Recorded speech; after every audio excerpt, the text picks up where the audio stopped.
Hey there, U.S. historians. So today we're going to talk about how the Vietnam War comes to an end. Okay.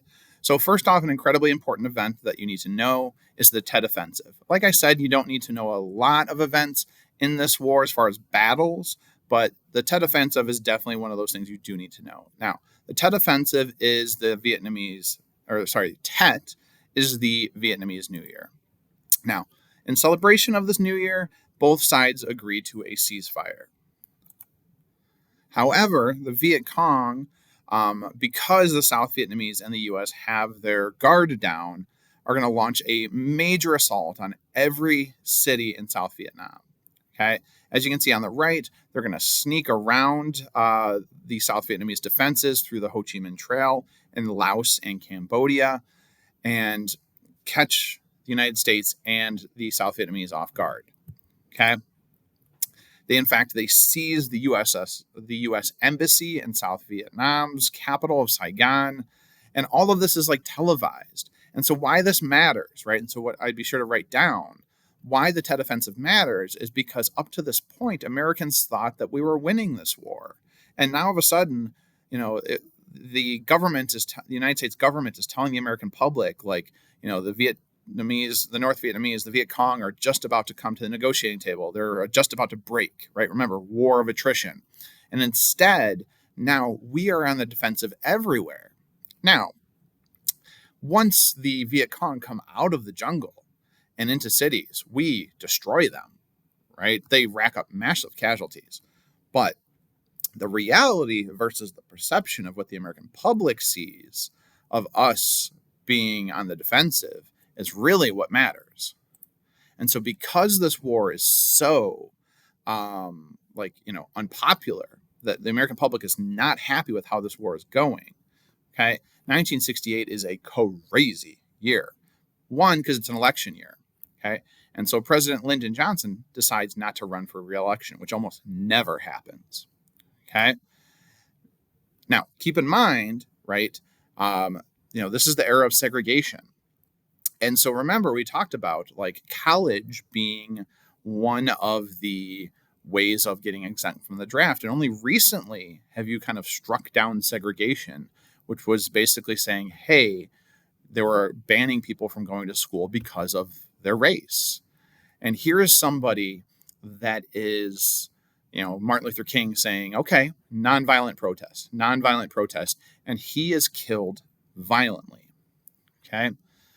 So you're going to have someone pick up kind of the mantle of this, that's going to pick up civil rights, okay, that's going to pick up the idea of getting us out of Vietnam, right? A voice for the young, a voice for the unheard, okay, Robert Kennedy, right? So race riots are erupting around the city, across the country, okay? And Robert Kennedy speaks in Detroit and has to kind of inform the public of what has happened. And thankfully, not just because of Robert Kennedy, but Detroit was lesser affected by these race riots. However, as he's campaigning for president as the Democratic nominee, he too is assassinated. Okay. And so now, like the Doves, right, young liberals are incredibly frustrated and feel like they have no outlet to voice their opposition, right, that the government is not listening to them. Okay. And so this is where the 1968 Democratic National Convention comes in, right? Some of you watched this video. Okay. So now the Democrats have to pick who their candidate is going to be to run against the Republicans in the presidential race. And this is happening in Chicago. Okay. And you have all of these protesters ascending upon Chicago because they want a candidate who's going to come out in opposition to the war, right? That's going to get America out of this war. And what happens? Well, the mayor of Chicago decides no, right? These protests are not going to march on the convention center, McCormick Place, okay? And the police just beat up these protesters, right? It's known as a police riot, okay? So because of that, right, the Democrats are seen as chaotic. This allows for the election of Richard Nixon, right? And he says, I have a secret plan to win this war. Okay? It's known as Vietnamization.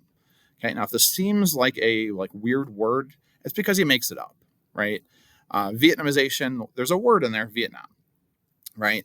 where he's going to say, okay, we're going to slowly withdraw American troops and shift the responsibility back to where it's supposed to be, right? The South Vietnamese to pick up the fighting, right? Remember, like up until Lyndon Johnson, pretty much we were kind of trying to keep the fighting at arm's length, right? Under Kennedy and before him, even Eisenhower, it was giving money, right? It was giving weapons and military advisors to the South Vietnamese so that they could do the fighting. Okay. So what does he do, right? He's going to increase spending, military spending, of giving some of the best weaponry, okay? Giving some of the, giving napalm, Agent Orange, teaching them how to use these types of weapons, okay? And then he knows, right, because of the Tet Offensive, that we need to go into Laos and Cambodia to stop them from going around our defenses, right, on the Ho Chi Minh Trail. Okay. And keep in mind, right, the Gulf of Tonkin resolution allows him to do this, right, to take all necessary measures in Southeast Asia. Okay.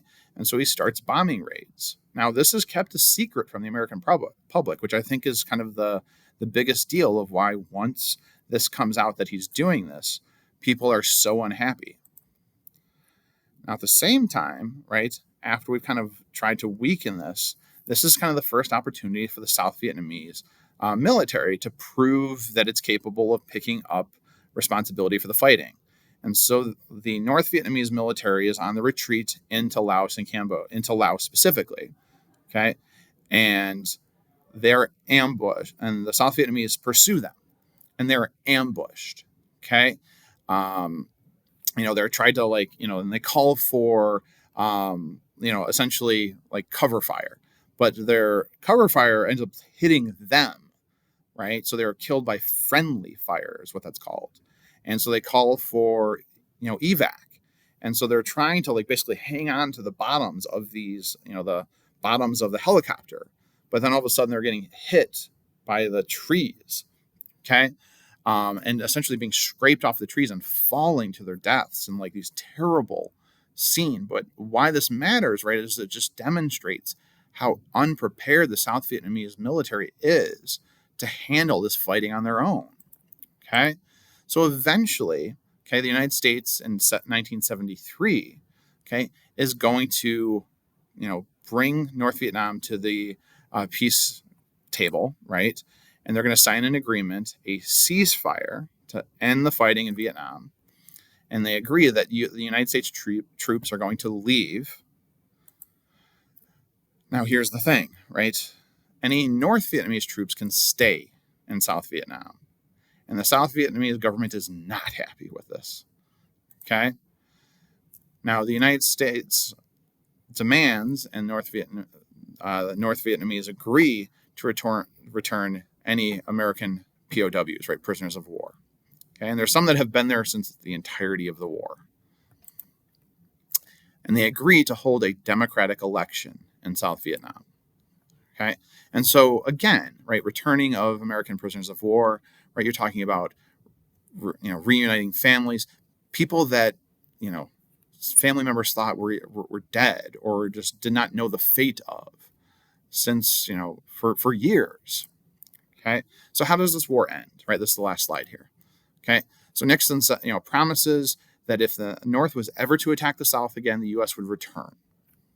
Okay, and sure enough, 2 years later in 1975, the North Vietnamese overrun the South, and the South falls to communism.